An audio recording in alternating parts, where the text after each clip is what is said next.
today is Tuesday. Welcome to Euro Pocket News, where we're talking about ICGs, Poland, and summer festivals. So let's go.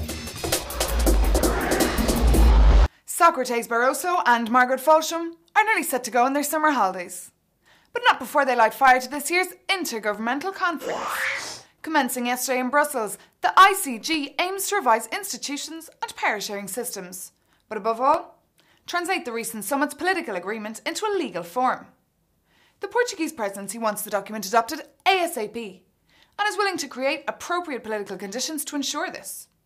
Socrates wants the IGC to take complete control of finishing the drafting of the new treaty by October, so that the EU will have the legislation in place by the 2009 elections.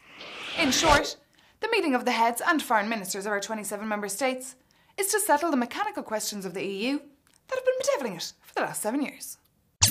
What happens if 1 million young, fit workers head off to another country to get a decent salary? The labour shortage they leave behind puts huge pressure on the economy, like in Poland.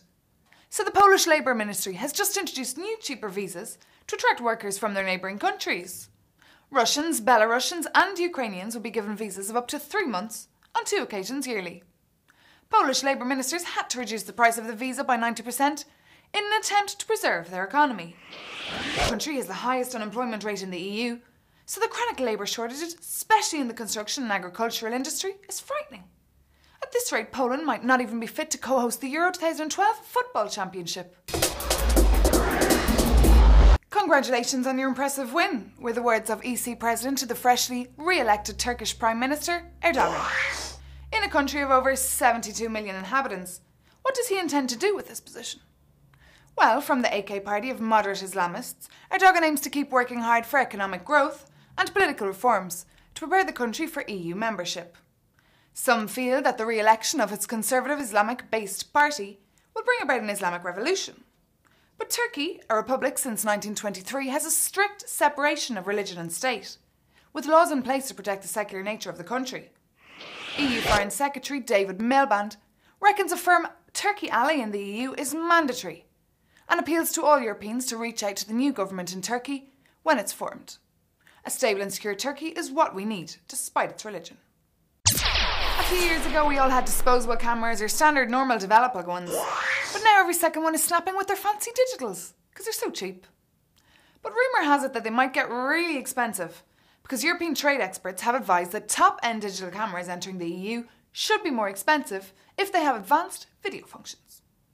These special effects change them from being digital cameras to video recorders, which means import duties. Digital cameras are imported into the EU tariff-free, but video recorders carry a duty of 4.9%. EC won't reach an official decision for about 3 months, but to be on the safe side, just buy your digital camera now in the summer sales. And finally, in the words of Darwin, only the fittest can survive. And that's the test we face when we attend a full-on outdoor summer festival in Europe. In a few seconds you will see the aftermath of the annual International Festival of Benicassim in Spain. As in thousands of youngsters, mostly English and Spanish, trudging around after 4 days of camping, sunbathing and listening to hot bands like Muse, Arctic Monkeys and The Hives. If you missed out on this festival, don't forget on the 8th of August in Budapest you can see something similar, but on a whole island, at Seagate Festival. How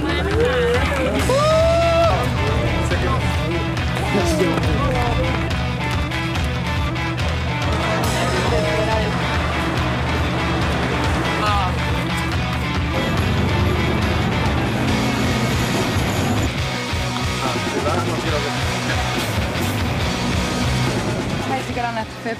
Oh, okay. Brilliant. Yeah, it's really good. What was the best thing about it? I don't know.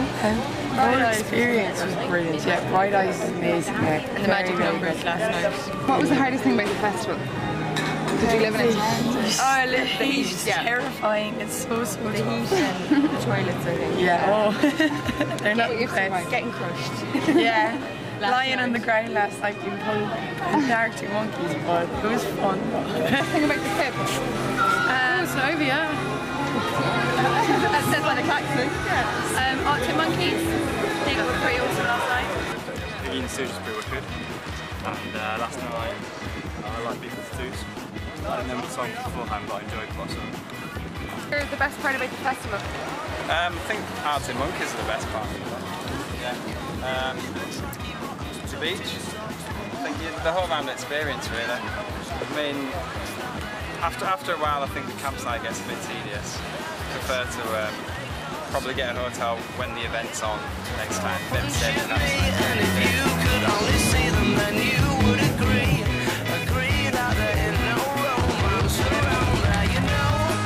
Oh, it's a funny thing, you know. Well, tell them if you like.